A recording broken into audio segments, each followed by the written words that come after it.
الحمد لله نحمده ونستعينه ونستغفره ونؤمن به ونتوكل عليه ونعوذ بالله من شرور أنفسنا ومن سيئات أعمالنا من يهده الله فلا مضل له ومن يضلله فلا هادي له ونشهد أن لا إله إلا الله وحده لا شريك له ونشهد أن سيدنا وسندنا ومولانا محمدا عبده ورسوله صلى الله تعالى عليه وعلى آله وأصحابه أجمعين أما بعد فأعوذ بالله من الشيطان الرجيم بسم الله الرحمن الرحيم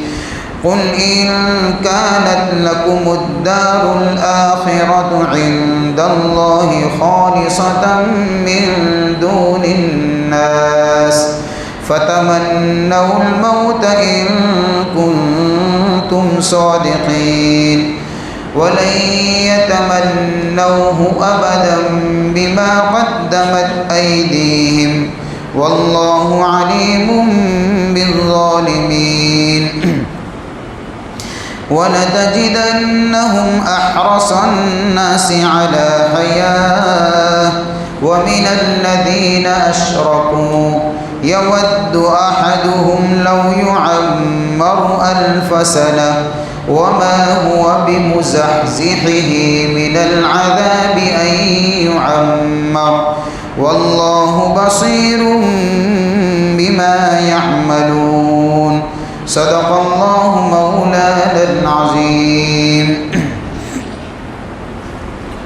قل آپ کہہ دیجئے ان کانت لکم اگر تمہارے ہی لیے ہے الدار الآخرۃ آخرت کا گھر عند اللہ اللہ کے پاس خالصتاً مخصوص طور پر من دون الناس دوسرے لوگوں کے علاوہ فتمنوا الموت تو تم تمنا کرو موت کی ان کنتم صادقین اگر تم سچے ہو ولن یتمنوہ اور ہرگز وہ اس کی تمنا نہیں کریں گے ابداً کبھی بھی بما قدمت ایدیہم ان کاموں کی وجہ سے جو ان کے ہاتھوں نے آگے بھیجے ہیں واللہ اور اللہ تعالیٰ علیم جاننے والا ہے بالظالمین ظالمین کو وَلَتَجِدَنَّهُمْ اور حقیقت یہ ہے کہ آپ ان کو پائیں گے احرص الناس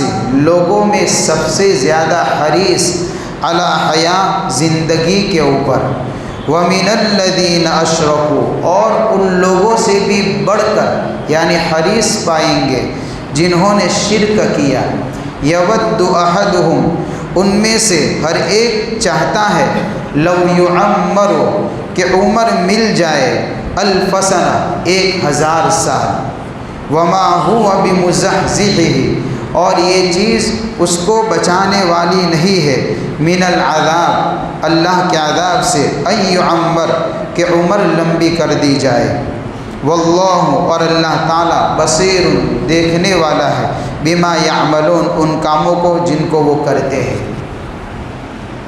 یہ ہے سورۃ البقرہ آیت نمبر 94 95 اور 96 3 آیتیں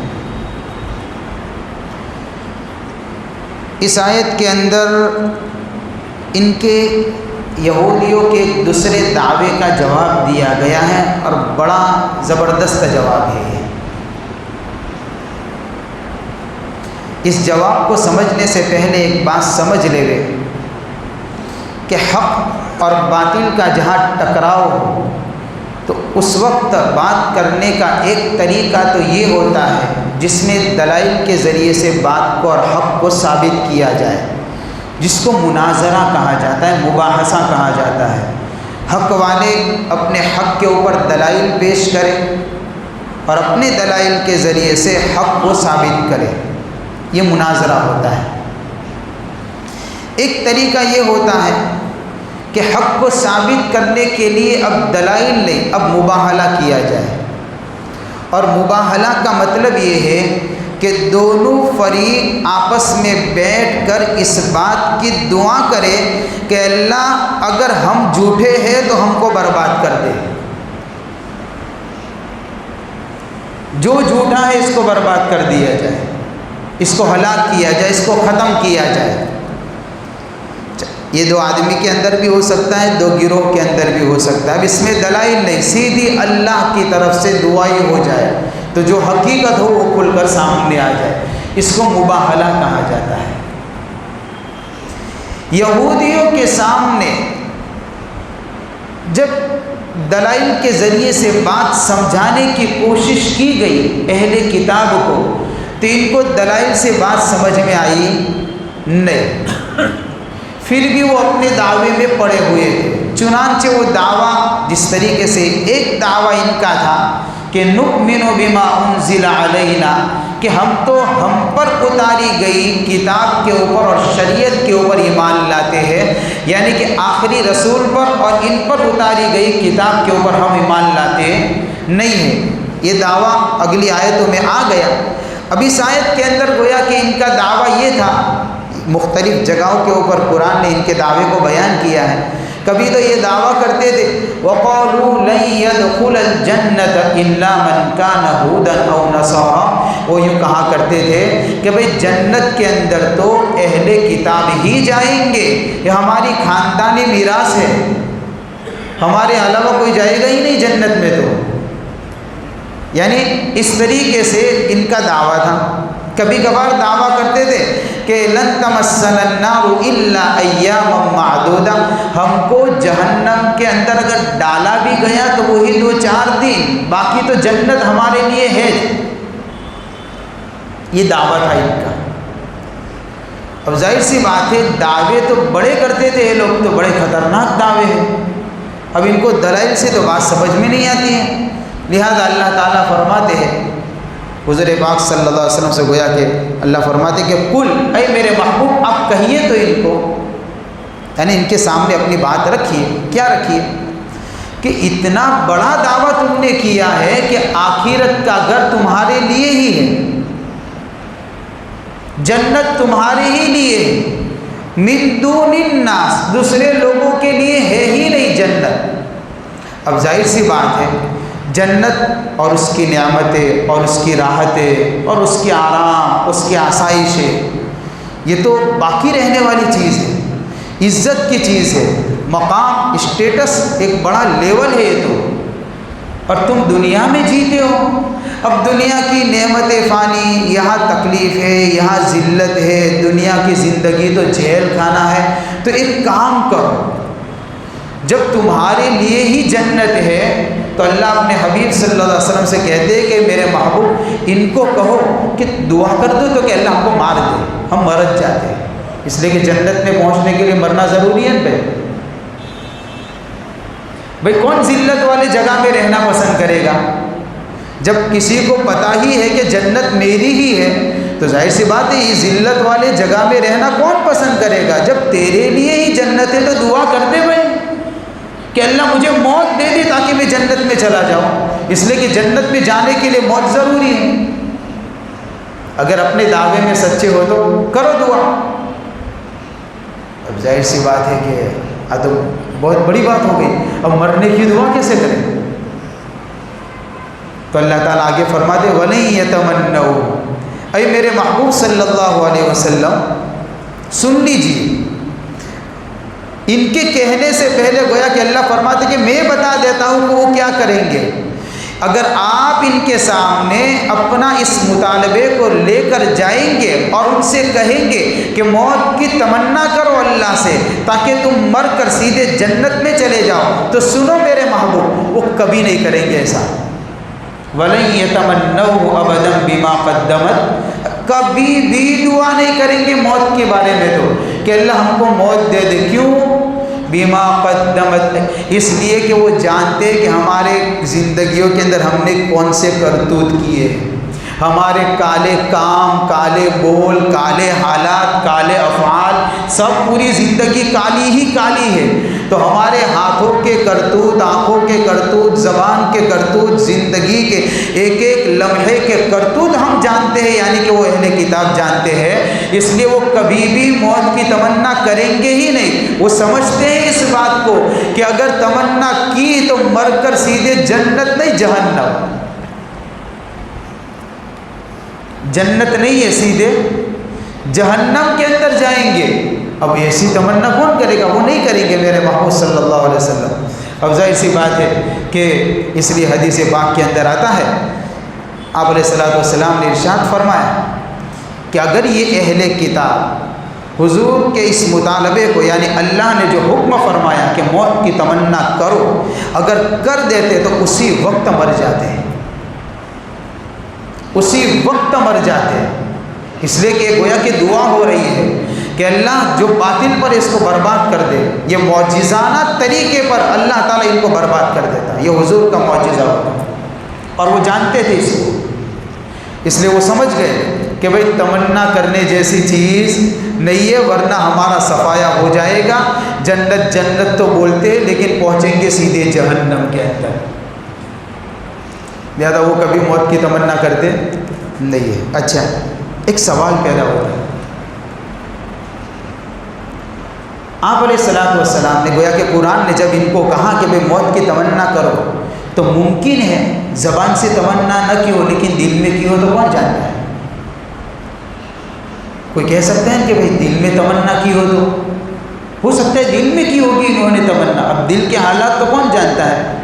تو کہتے ہیں یہ بھی بات جھوٹ ہے، دل میں بھی نہیں کیے، اس لیے کہ اگر دل میں بھی تمنا کرتے تو تمنا کی وجہ سے وہ تو جیت جاتے ہیں نا بھائی، تو جو جیت جاتا اس بات کو دل میں چھپا کر کیوں رکھتا؟ وہ تو بول دیتا سب کے سامنے، تو زبان سے نہ بولنے کے لیے تیار ہے، لہذا وہ دل میں بھی تمنا کی نہیں ہے، نہ زبان سے اس تمنا کا اظہار کیا، نہ دل کے اندر اس موت کی تمنا کا کبھی خیال کیا ہے۔ وہ یہ نہیں ہو سکتا ہے کہ انہوں نے دل میں تمنا کی ہو۔ ایک دوسرا سوال پیدا ہوتا ہے، یعنی کہ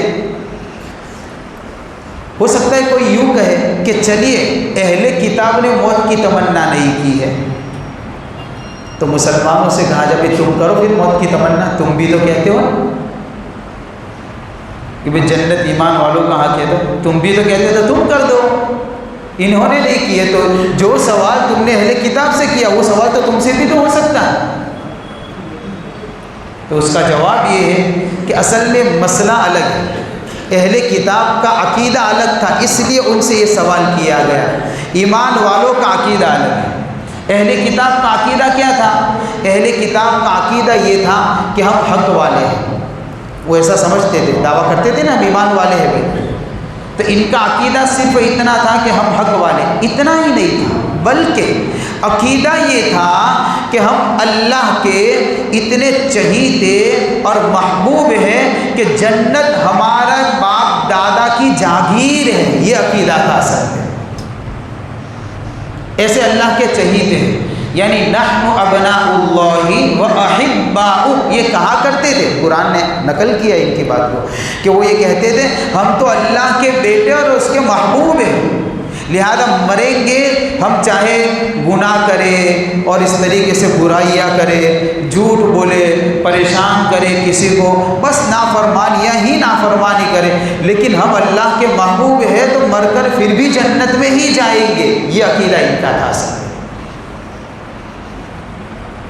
اب دوسری طرف مسلمان کا عقیدہ دیکھو، ایمان والے کا عقیدہ کیا ہے؟ بھائی اس کو پوچھو جنت کب ملے گی، تو کوئی بھی کہے گا کہ بھائی جنت کا دار و مدار تو ایمان اور نیک اعمال پر ہے، ہم یہی کہیں گے۔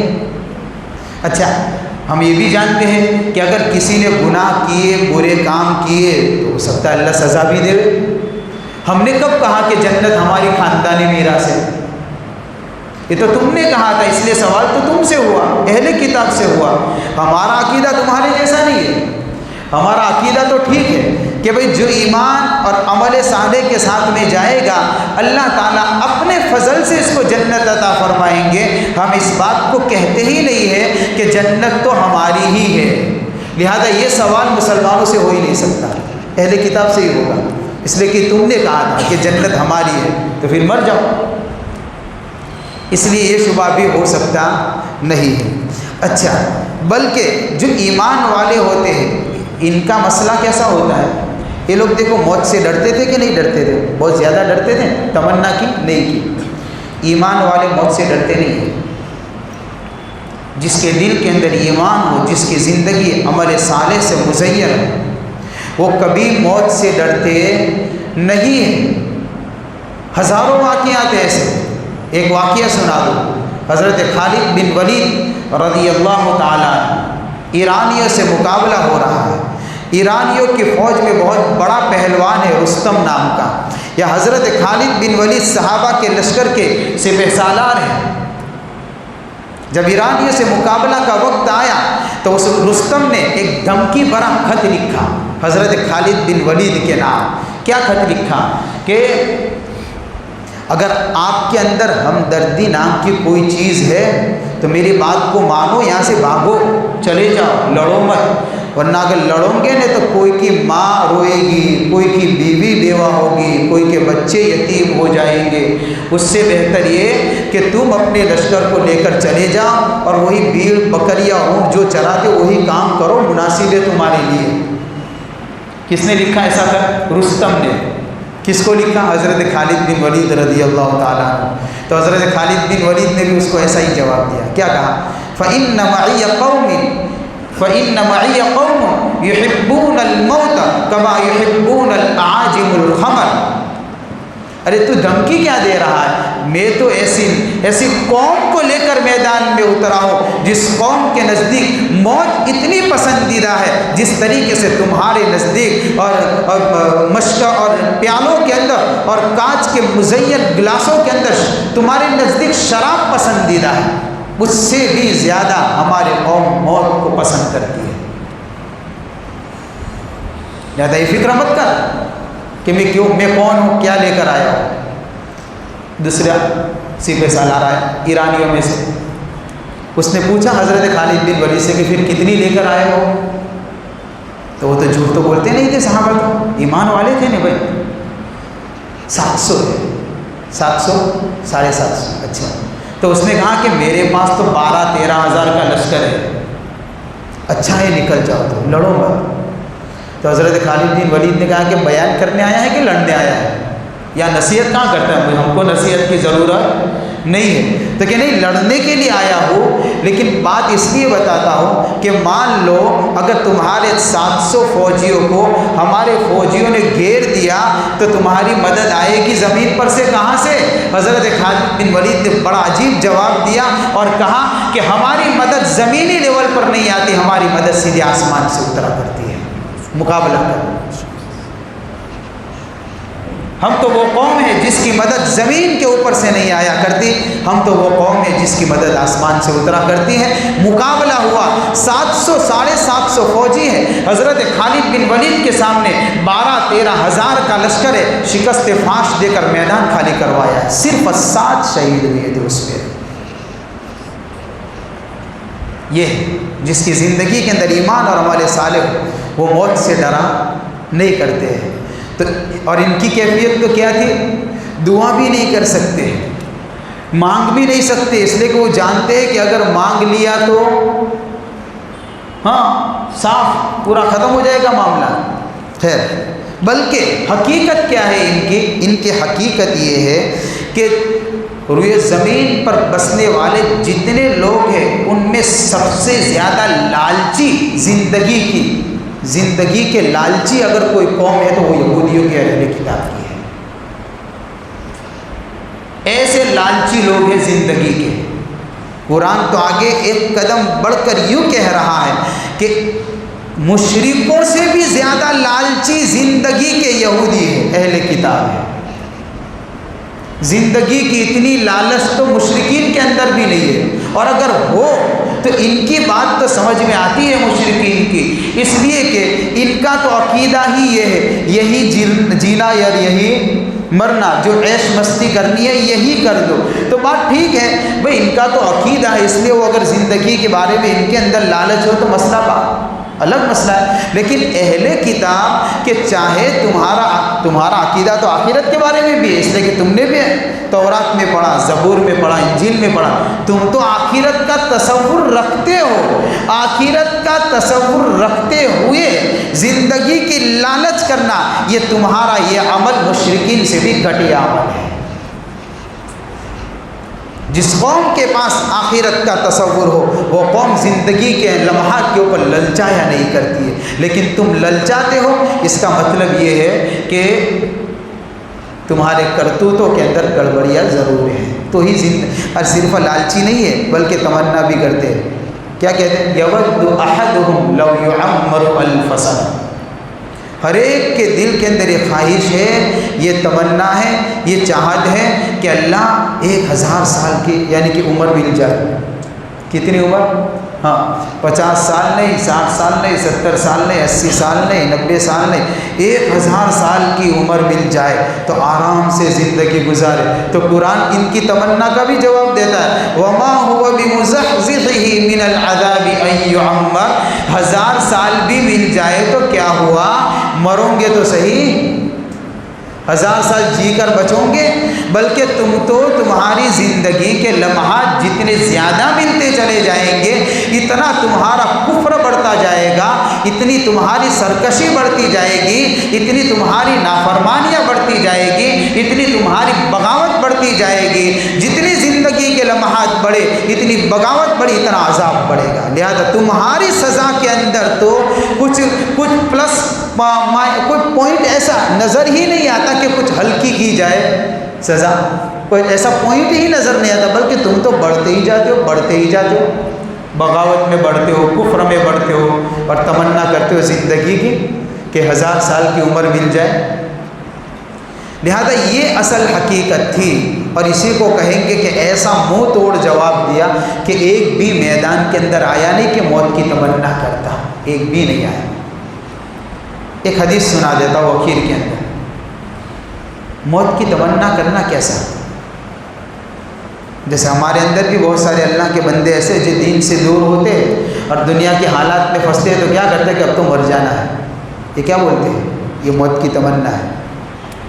کہتے نہیں کہتے بھائی؟ کوئی گھر والوں سے پریشان ہو کر، بلکہ تمنا نہیں کرتے. بہت سارے لوگ خودکشی کی بھی کرتے ہیں، خودکشیاں کر لیتے ہیں، صرف تمنا ہی نہیں کرتے. اللہ کے نبی صلی اللہ علیہ وسلم نے حدیث پاک کے اندر ارشاد فرمایا، لا یتمنین احدکم الموت لضر نزل به. ہرگز تم میں سے کوئی آدمی کبھی بھی موت کی تمنا نہ کرے اس مصیبت کی وجہ سے جو مصیبت اللہ نے اس پر اتاری ہے. حالات سے گھبرا کر، پریشان ہو کر، بیماری سے پریشان ہو کر، اونچ نیچ کو دیکھتے ہوئے اور طرح طرح کے ایسے ماحول کو دیکھتے ہوئے کوئی آدمی اگر یہ تمنا کرنے لگ جائے کہ میں مر جاؤں تو یہ تمنا اس کی صحیح نہیں ہے. ہاں اللہ کے نبی صلی اللہ علیہ وسلم نے فرمایا اگر تکلیف پہنچتی ہے، مصیبت پہنچتی ہے اور دعا ہی کرنا چاہتے ہو تو پھر اس طریقے سے دعا کرو، اللہم احیینی ما کان الحیات خیرا لی وتوفنی اذا کانت الوفات خیرا لی. اے اللہ مجھے زندہ رکھ جب تک میرا زندہ رہنا بہتر ہے، اور اللہ مجھے وفات دے دے اس وقت جب کہ میرا مرنا بہتر ہو. یہ دعا کرو. یہ نہیں کہ اللہ میں مر جاؤ تو میں پریشان ہو گیا، تکلیف میں آ گیا، مصیبت میں آ گیا، یہ ہو گیا وہ ہو گیا. یہ صحیح نہیں ہے، یہ حدیث کے خلاف ہے، جائز نہیں ہے موت کی تمنا کرنا. دیکھیے یہ اس یعنی کہ آیت کے ماہ ایک روایت آئے تو میں نے آپ کو سنا دی. اس لیے کبھی بھی حالات سے گھبرانے کا نہیں، حالات سے پریشان ہونے کی ضرورت نہیں ہے. اللہ سے یہ دعا کرتے رہیے جب تک میری زندگی بہتر ہے اللہ مجھے زندگی عطا فرما، جب میرے لیے دنیا سے چلے جانا بہتر ہے تو جانتا ہے کب تک میری زندگی بہتر ہے، تو جانتا ہے کب میری موت بہتر ہے، تو اپنے فیصلے کے مطابق فیصلے فرما. یہ دعا تو کر سکتے ہو، لیکن مر ہی جانا ہے، پریشان ہو کر خودکشی ہی کر دینا یہ صحیح نہیں ہے. اللہ تعالی ہم سب کی حفاظت فرمائے. آخر دعوانا الحمدللہ رب العالمین. دعا